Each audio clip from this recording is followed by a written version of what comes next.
नमस्कार CSK news में आप सभी दोस्तों का एक बार फिर से बहुत बहुत स्वागत है। दोस्तों आज दिन भर की जो फटाफट ब्रेकिंग न्यूज़ निकल के आ रही है करके जाने के दरअसल दोस्तों इस वक्त की बड़ी खबर निकल के आ रही है। भारत चीन सीमा विवाद के बीच इस गणतंत्र दिवस के मुख्य अतिथि होंगे ब्रिटेन के प्रधानमंत्री बोरिस जॉनसन जी। आपको बता दें पीएम मोदी को भी दिया G17 का न्योता। बड़ी अपडेट निकल के आ रही है 26 जनवरी के लिए। तो दूसरी बड़ी अपडेट निकल के आ रही फिलहाल रक्षा मंत्री राजनाथ सिंह को चीन को दी खुली चेतावनी। कहा किसी भी सिचुएशन में एक तरफा बदलाव बर्दाश्त नहीं किया जाएगा। भारतीय सेनाएं करेंगी पूरी तरीके से रिटेलिएशन। आर पार का ऐलान रक्षा मंत्री ने कर दिया है। तीसरी बड़ी अपडेट निकल कर आ रही फिलहाल फ्रांस ने इस्लामिक कट्टरपंथ को लेकर कसा शिकंजा लाया। नया कानून हो रहा है देश भर में विरोध। 107 प्रदर्शनकारियों को गिरफ्तार किया जा चुका है। जी हाँ, फ्रांस ने इस्लाम के खिलाफ लाया है नया कानून। इस बीच चौथी बड़ी अपडेट निकल के आ रही फिलहाल यूएस सैंक्शन। जी हाँ, आपको बता दें तुर्की पे अमेरिका ने लगाया प्रतिबंध। ये बड़ी खबर निकल के आ रही है। भारत के लिए भी अलर्ट से कम नहीं है, ये भी आपको बताएंगे आखिर क्यों। तो वहीं चौथी बड़ी अपडेट निकल के आ रही है फिलहाल किसान आंदोलन के बीच बयान देना कनाडा के प्रधानमंत्री जस्टिन ट्रूडो को पड़ गया भारी। भारत ने उठाया है बड़ा कदम, दिया बड़ा झटका। तो सब कुछ खबरें एक एक करके आपको विस्तार से बताएंगे। विदेश मंत्री अमेरिका के माइक पोम्पियो ने कहा कोरोना के लिए सभी देशों को चीन को जिम्मेदार ठहराना चाहिए और तत्काल ठहराएं। भारत से सबक ले दुनिया, इस तरीके से उन्होंने बड़ी बात कही है। इस बीच ईरान ने भी चीन और पाक को बड़ा झटका देते हुए भारत के समर्थन में चाबहार बंदरगाह खोलने का ऐलान कर दिया है। तो ये भी बताएंगे। पीएम मोदी ने भी किसानों को लेकर कुछ एक बड़े ऐलान किए। तो सब कुछ खबरें फटाफट अंदाज में विस्तार से बताएंगे। लेकिन उससे पहले एक छोटा सा अगर आपने चैनल को तो सब्सक्राइब नहीं किया तो प्लीज़ सब्सक्राइब के लाल बटन दबाकर चैनल को सब्सक्राइब करें। और अगर आप भी मानते हैं कि प्रधानमंत्री मोदी के नेतृत्व में देश चीन और पाकिस्तान दोनों को मुंहतोड़ और करारा जवाब देगा तो इस वीडियो को लाइक करके अपना समर्थन दर्ज करें। और इस देश की गौरवशाली इंडियन आर्मी के लिए भी जय हिंद लिखना मत भूलेगा। दोस्तों दरअसल पहली बड़ी अपडेट निकल के आ रही फिलहाल गणतंत्र दिवस पर मुख्य अतिथि के तौर पर आएंगे ब्रिटेन के प्रधानमंत्री बोरिस जॉनसन। पीएम मोदी को भी दिया G17 का न्योता।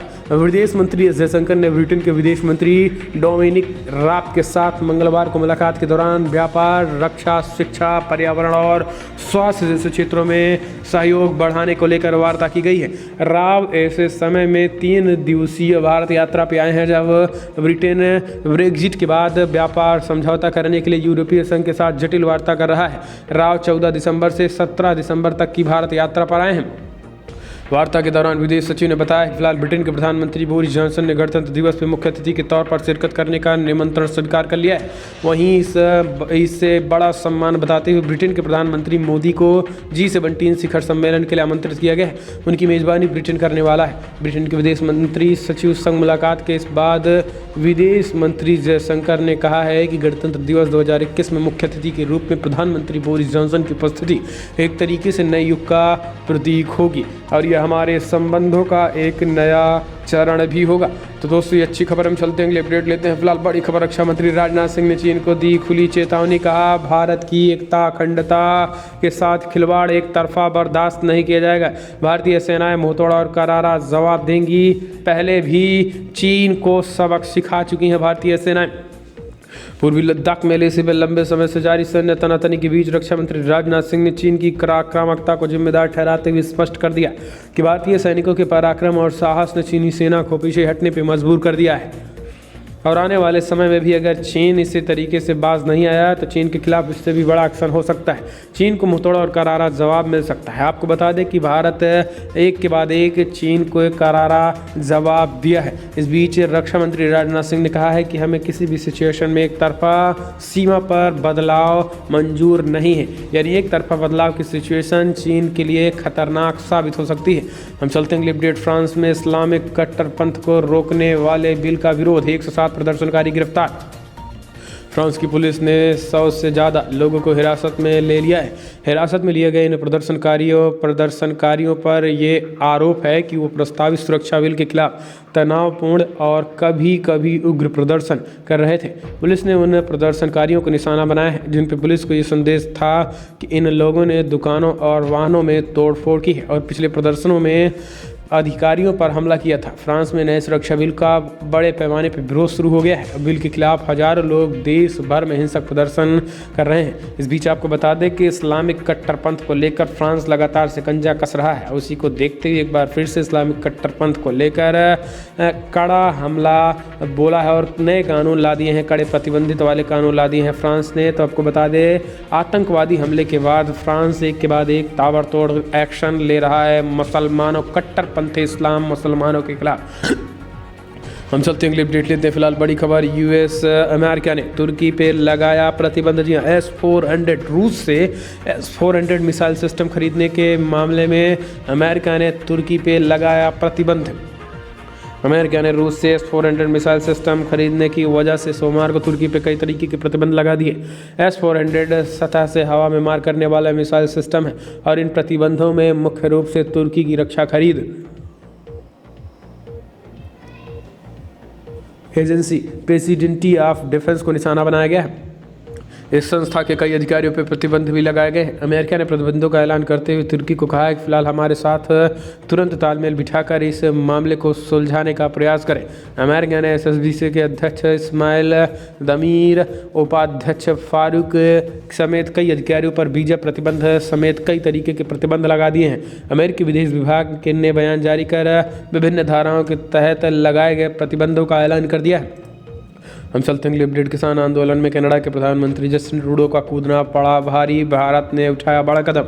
नए कृषि कानूनों के खिलाफ जारी किसानों के विरोध प्रदर्शन को लेकर भी गई कनाडा के प्रधानमंत्री जस्टिन ट्रूडो की टिप्पणी के बाद दोनों देशों के बीच संबंध खराब होते नजर आ रहे हैं। पूरे मामले में वाकिफ लोगों ने बताया है कि फिलहाल भारत ने दोनों देशों के बीच होने वाली शीर्ष राजनयिक स्तर की बातचीत को रोक दिया है। भारतीय विदेश सचिव पूर्व रीवा गांगुली दास और कनाडाई समकक्ष के बीच मंगलवार को बातचीत होने की संभावना थी, जिसे भारत ने स्थगित कर दिया है और इसके पीछे नई दिल्ली ने ओट्टावा को तारीख को लेकर असुविधा होने की बातें कही हैं। इससे पहले विदेश मंत्री एस जयशंकर ने पिछले हफ्ते कनाडा के विदेश मंत्री फेंगक्विन फ्लिक द्वारा आयोजित कोविड-19 के मंत्री समन्वयक समूह की बैठक को छोड़ दिया था और ये बैठक कोरोना वायरस के रणनीति को लेकर आयोजित की गई थी। हम चलते हैं अपडेट। पाकिस्तान ने चीन के आगे किया समर्पण, विपक्षी दलों ने किया जोरदार विरोध। जी हाँ, दरअसल पाकिस्तान के बलूचिस्तान प्रांत में स्थित ग्वादर शहर के बड़े हिस्से को कांटेदार तारों से घेरने के सरकार के फैसले पर देश में तीखा विवाद खड़ा हो गया है। बताया जाता है कि बंदरगाह वाले इस शहर में घेराबंदी चीन की बेल्ट एंड रोड इनिशिएटिव बागियों के हमलों से बचाने के लिए की जा रही है, लेकिन 11 विपक्षी पार्टियों के गठबंधन पाकिस्तान डेमोक्रेटिक मूवमेंट घेराबंदी को तुरंत रोकने की मांग की गई है। उन्होंने कहा कि फिलहाल घेराबंदी से शहर में कारोबार और लोगों की मुक्त आवाजाही पर रोक लग जाएगी। विपक्षी सीनेटर कबीर मोहम्मद शाही ने एक प्रेस कॉन्फ्रेंस में ये इल्जाम लगाया है कि घेराबंदी से ग्वादर शहर में 2 भागों में बढ़ जाएगा। हम चलते अगली अपडेट लेते हैं। आपको बता दें, फिलहाल चीन पर सख्त अमेरिका विदेश मंत्री पोम्पियो बोले, कोरोना के लिए सभी देश चीन को ठहराएं जिम्मेदार, भारत से सबक ले दुनिया। अमेरिकी विदेश मंत्री माइक पोम्पियो ने एक बार फिर से कोरोना वायरस के लिए चीन को जिम्मेदार ठहराया है। पोम्पियो ने कहा है कि अगर कोई दो राय नहीं है इसमें कि चीन ने कोरोना वायरस फैलाया है और फिर इस साजिश पे पर्दा डालने की कोशिश भी कर रहा है। पोम्पियो ने दुनिया के देशों को भारत से सीख लेने की भी सलाह दी है। उन्होंने कहा है कि हमारे सामने भारत का मिसाल है। उसने चीन के ऐप समेत कई मामलों पर बैन लगा दिया है। कई सामानों पर एक टीवी चैनल को दिए इंटरव्यू में ट्रंप एडमिनिस्ट्रेशन के इस तेज तर्रार मंत्री ने चीन को घेरा है। कहा कोरोना वायरस के प्रसार के लिए चीन के अलावा कोई जिम्मेदार ही नहीं है।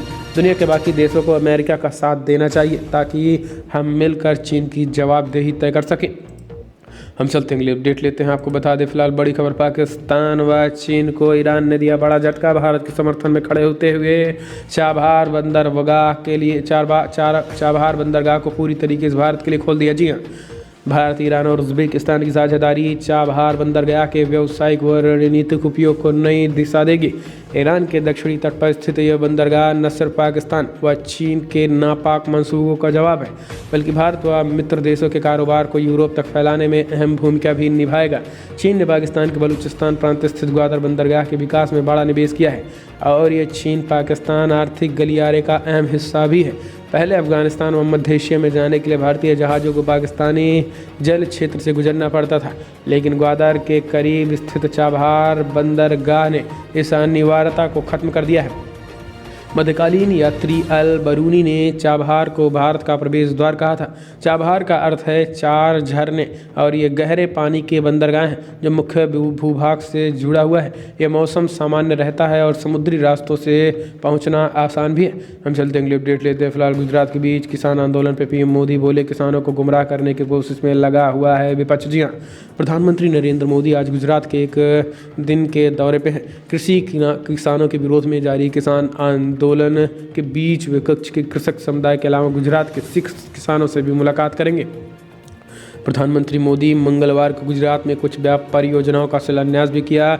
इस दौरान उन्होंने कच्छ में शिलान्यास कार्यक्रम के बीच कच्छ में नई ऊंचाइयों का संचार भी दिया। प्रधानमंत्री मोदी कच्छ में किसानों के संवाद में कहा है कि फिलहाल आजकल दिल्ली के पास किसानों को गुमराह करने की कोशिश की जा रही है। पीएम मोदी ने कहा है कि कृषि सुधारों को लेकर काफ़ी लंबे समय से मांग की जा रही थी। किसानों को अपनी उपज कहीं भी बेचने की छूट हो, लेकिन अब विपक्ष में बैठे लोग किसानों को गुमराह करने की कोशिश कर रहे हैं। पीएम मोदी ने कहा है कि पिछले 20 सालों से गुजरात ने कई सारी किसानों के हित वाली योजनाएं लागू की हैं। गुजरात उन शुरुआती राज्यों में था जहां पर सोलर एनर्जी को मजबूत करने के लिए काम किया गया है। पीएम मोदी ने कहा एक समय था जब गुजरात के लोगों की मांग की थी कि कम से कम रात में खाना खाते समय तो बिजली मिल जाए, और अब हमेशा बिजली मिल रही है। हम सब अगली अपडेट लेते हैं। शुभेंदु अधिकारी को मिला G-Security। अमित शाह की मौजूदगी में शनिवार को बीजेपी में होंगे शामिल। टीएमसी को लगा बड़ा झटका। जी हाँ, पश्चिम बंगाल सरकार में मंत्री और मुख्यमंत्री ममता बनर्जी के खास रहे शुभेंदु अधिकारी तृणमूल कांग्रेस को अलविदा कह देंगे। आगामी विधानसभा चुनाव के पहले अधिकारी के बागी तेवर पार्टी के लिए बड़ी झटके से कम नहीं है। हालांकि शुरुआत में कहा जा रहा था कि वो भारतीय जनता पार्टी में शामिल नहीं होंगे, लेकिन अब उनके भी संकेत मिलने लगे हैं। अधिकारी को मंगलवार को जेट श्रेणी की सुरक्षा मुहैया करा दी गई है। इसके बाद टीएमसी में हड़कंप मच गया है। वहीं बीजेपी नेता मुकुल राय ने भी इस बात के संकेत दे दिए हैं कि अधिकारी अगले कुछ दिनों में पार्टी में शामिल हो जाएंगे। और इसके साथ ही खबर यह भी है कि 19 दिसंबर को गृह मंत्री अमित शाह मिदनापुर के दौरे पे हैं, जहां उनकी मौजूदगी में बीजेपी में अधिकारी शामिल भी होंगे। तो इससे टीएमसी को एक बड़ा झटका लग गया है। दोस्तों हम चलते हैं अगले update. UP election 2022। Arvind Kejriwal ने किया ऐलान, 2022 में यूपी के विधानसभा चुनाव लड़ेगी आम आदमी पार्टी। दरअसल आम आदमी पार्टी के संयोजक और दिल्ली के मुख्यमंत्री अरविंद केजरीवाल ने यूपी विधानसभा चुनाव लड़ने का ऐलान कर दिया है। उन्होंने मंगलवार को इसकी घोषणा भी की है। यूपी में वर्ष 2022 में विधानसभा के चुनाव होंगे। उन्होंने कहा है कि जन आंदोलन के जरिए 8 साल पहले उन्होंने पार्टी बनाई थी और दिल्ली आम आदमी पार्टी दिल्ली में 3 बार सरकार बनाने में सफल रही। सीएम केजरीवाल ने कहा है कि इसके अलावा उनकी पार्टी ने पंजाब में मुख्य विपक्षी दल की भी भूमिका निभाई थी। मुख्यमंत्री अरविंद केजरीवाल ने कहा है कि यूपी में कई दलों की सरकार आई है और सब ने अपना घर भरने का काम किया है। इसी बीच यूपी में कई लोग आए जिन्होंने अपना कहा है कि आपको प्रदेश में विधानसभा चुनाव लड़ाना चाहिए। उन्होंने सवाल उठाया है कि यूपी के कई लोग हर काम के लिए दिल्ली क्यों आना पड़ता है। तो इस तरीके से केजरीवाल ने ये बातें कही। हम चलते हैं अगले अपडेट लेते हैं। गोवा के जिला पंचायत चुनाव में आम आदमी पार्टी और कांग्रेस का भी पोड़ता सफाया। बीजेपी का डंका बजा फिर से। 49 में से 32 सीटों पर भयंकर जीत। कांग्रेस के हिस्से में सिर्फ 4 सीटें। गोवा में सत्ताधारी भारतीय जनता पार्टी ने जिला पंचायत चुनाव में 49 में से 32 सीटों पर जीत हासिल की है, जबकि मुख्य विपक्षी दल कांग्रेस के खाते में सिर्फ 4 सीटें आई हैं। राज्य में 48 जिला पंचायत क्षेत्रों में 50 सीटें हैं, लेकिन एक सीटों पर उम्मीदवार की मौत हो जाने के कारण चुनाव नहीं हुआ था। इन सीटों के लिए 12 दिसंबर को मतदान हुआ था। सोमवार को घोषित नतीजों में बीजेपी ने 32 सीटों पर जीत दर्ज की, जबकि 7 सीटों पर निर्दलीय विजयी रहे। कांग्रेस के खाते में 4, एमपीजी के हिस्से में 3 सीटें आई हैं, जबकि एनसीपी और आम आदमी पार्टी को एक सीटों में संतोष करना पड़ा है। हम चलते हैं अगले अपडेट लेते हैं। बिहार में ग्रेजुएट छात्राओं के बैंक खातों में जल्द ही 50-50 हज़ार भेजेगी नीतीश सरकार।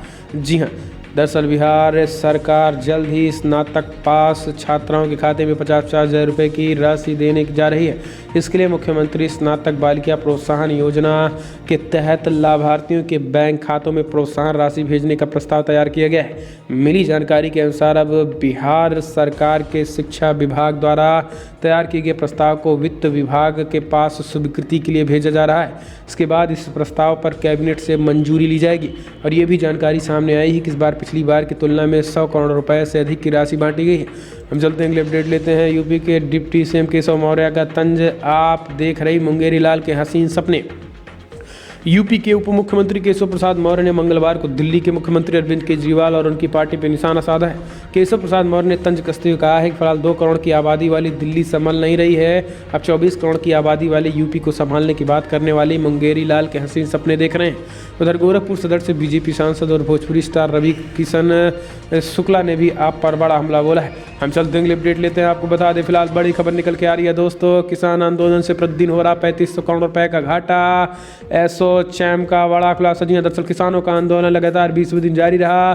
बढ़ती ठंड के बावजूद किसानों का जिस तरीके से प्रोटेस्ट कर रहे हैं उसको लेकर ये मामला निकल के आया है कि एक दिन में 3500 करोड़ रुपए का घाटा हो रहा है। कि आपको बता दें भारतीय वाणिज्यिक एवं उद्योग मंडल एसोचैम ने कहा है कि किसानों के मुद्दे का शीघ्रकालीन समाधान हो जाए। किसानों के विरोध के कारण रोजाना 3500 करोड़ रुपए का घाटा हो रहा है।